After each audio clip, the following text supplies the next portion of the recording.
नमस्कार। आज हम उन एलिमेंट्स की दुनिया में चलेंगे जिनसे हमारी पूरी दुनिया बनी है, यानी मेटल्स और नॉन मेटल्स। चलिए इस दिलचस्प सफर की शुरुआत करते हैं। जरा एक पल के लिए अपने आसपास देखिए। हाथ में जो फोन है, घर में जो बर्तन है या सड़क पर जो गाड़ियां चल रही हैं, ये सब आखिर बना किससे हैं? ये सब अलग अलग तत्वों का कमाल है। और आज हम इन्हें दो बड़ी टीमों में बांटना सीखेंगे, मेटल्स और नॉन मेटल्स। तो पहला सवाल ये है कि हम कैसे पहचाने कि कोई चीज़ मेटल है या नॉन मेटल। इसका जवाब छिपा है उनकी फिजिकल प्रॉपर्टीज में, मतलब कि वो देखने में और छूने में कैसे हैं। चलिए इसको एक एक करके समझते हैं। मेटल्स जैसे कि लोहा या सोना आमतौर पर चमकदार होते हैं, उनमें खास शाइन होती है। उन्हें हथौड़े से पीटकर पतली चादर में बदला जा सकता है। इस गुण को मैलिएबिलिटी कहते हैं। और उन्हें खींचकर पतले तार भी बनाए जा सकते हैं, जिसे डक्टिलिटी कहते हैं। और हाँ, वो हीट और इलेक्ट्रिसिटी के बहुत अच्छे कंडक्टर भी होते हैं। दूसरी तरफ नॉन मेटल्स हैं, जैसे कोयला या सल्फर। ये ज्यादातर डल होते हैं, चमकते नहीं, और अगर उन पर हथौड़ा मारा जाए तो वो चादर बनने के बजाय टूटकर बिखर जाते हैं, यानी ब्रिटल होते हैं। और ये बिजली के भी अच्छे कंडक्टर नहीं होते। पर साइंस में मजा तो तब आता है जब नियम टूटते हैं। कुछ बड़े मजेदार एक्सेप्शंस हैं, जैसे मर्क्यूरी है तो मेटल पर कमरे के तापमान पर लिक्विड होता है। आयोडीन है तो नॉन मेटल पर उसमें मेटल्स जैसी चमक होती है।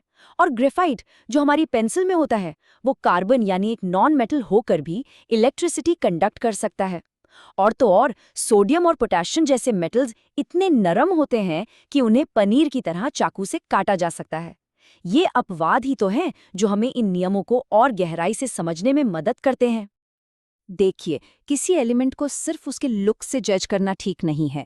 उसका असली कैरेक्टर तो तब पता चलता है जब वो दूसरे एलिमेंट्स के साथ रिएक्ट करता है। इसी को हम कहते हैं रिएक्टिविटी। और इसे समझने के लिए हमारे पास एक बहुत ही काम का टूल है, रिएक्टिविटी सीरीज। इसे आप मेटल्स की एक रैंकिंग लिस्ट समझ सकते हैं। जो मेटल्स टॉप पर हैं, जैसे पोटेशियम और सोडियम, वो बहुत ज्यादा रिएक्टिव हैं, मतलब बहुत जल्दी किसी से भी दोस्ती या दुश्मनी कर लेते हैं। हवा और पानी से भी फटाफट रिएक्ट कर जाते हैं। और जो लिस्ट में सबसे नीचे हैं, जैसे सोना और चांदी, वो बहुत शांत स्वभाव के हैं, आसानी से किसी से भी रिएक्ट नहीं करते। तो सवाल ये है कि इस रैंकिंग का फायदा क्या है। ये सिर्फ एक लिस्ट नहीं है। असल में ये हमें भविष्यवाणी करने की ताकत देती है कि जब दो मेटल्स मिलेंगे तो क्या होगा। इस कमाल के एक्सपेरिमेंट को देखिए। जब हम एक लोहे की कील को कॉपर सल्फेट के नीले घोल में डालते हैं तो एक जादू सा होता है।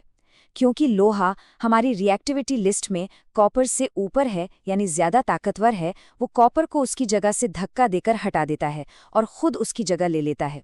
नतीजा, जो नीला घोल था वो हल्का हरा हो जाता है और बेचारी कील पर कॉपर की एक भूरी परत जम जाती है। इसी को कहते हैं डिस्प्लेसमेंट रिएक्शन।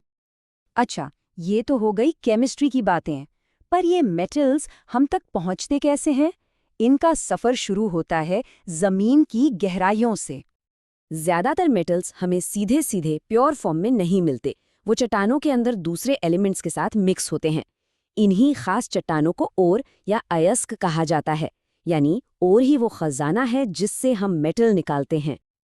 अब ओर से प्योर मेटल निकालने का जो पूरा प्रोसेस है, उसे मेटलर्जी कहते हैं। इसके मोटे तौर पर 3 स्टेप्स हैं। पहला, कॉन्सेंट्रेशन, जिसमें हम ओर में से मिट्टी, पत्थर जैसी फालतू चीजें हटाते हैं। दूसरा, एक्सट्रैक्शन, जिसमें असली केमिकल काम होता है और ओर को मेटल में बदला जाता है। और तीसरा और आखिरी स्टेप है रिफाइनिंग, जिसमें हमें एकदम 99.9% प्योर मेटल मिल जाता है। एक्सट्रैक्शन स्टेप में 2 बहुत जरूरी प्रोसेस हैं, रोस्टिंग और कैल्सिनेशन।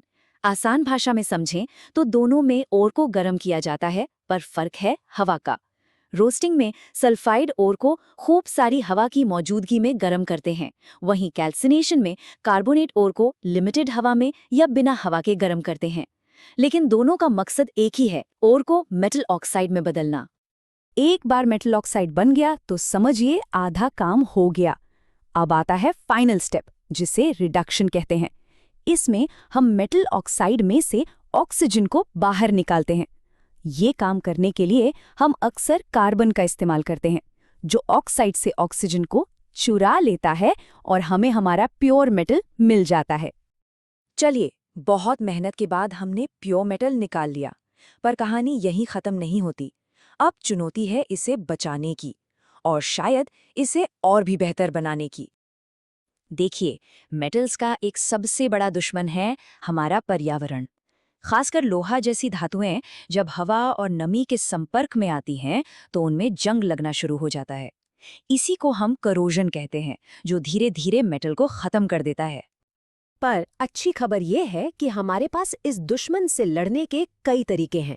हम पेंट, तेल या ग्रीस लगाकर एक प्रोटेक्टिव लेयर बना सकते हैं। हम लोहे पर जिंक की एक पतली परत चढ़ा सकते हैं, जिसे गैल्वेनाइजेशन कहते हैं। और एक और शानदार तरीका है एलॉइंग, यानी एक मेटल में दूसरा मेटल या नॉन मेटल मिला देना। और यही एंट्री होती है एलॉयज की। एलॉयज को आप एलिमेंट्स की सुपर टीम कह सकते हैं। जब हम दो या दो से ज्यादा मेटल्स को या एक मेटल और एक नॉन मेटल को मिलाते हैं तो एक नया मटेरियल बनता है, जो अपने ओरिजिनल कंपोनेंट से कई ज्यादा मजबूत, हल्का या जंगरोधी हो सकता है। इसके कुछ बढ़िया उदाहरण हमारी रोज की जिंदगी में है।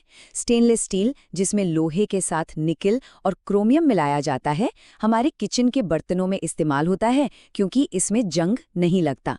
पीतल, जो कॉपर और जिंक से बनता है, अपनी खूबसूरती की वजह से सजावटी चीजों में काम आता है। और कांसा यानी ब्रॉन्ज, जो कॉपर और टिन का मिक्सचर है, अपनी मजबूती के लिए जाना जाता है, जिससे मूर्तियां और मेडल्स बनते हैं। 1600 ये सिर्फ एक नंबर नहीं है, ये एक कहानी है, समय को मात देने की।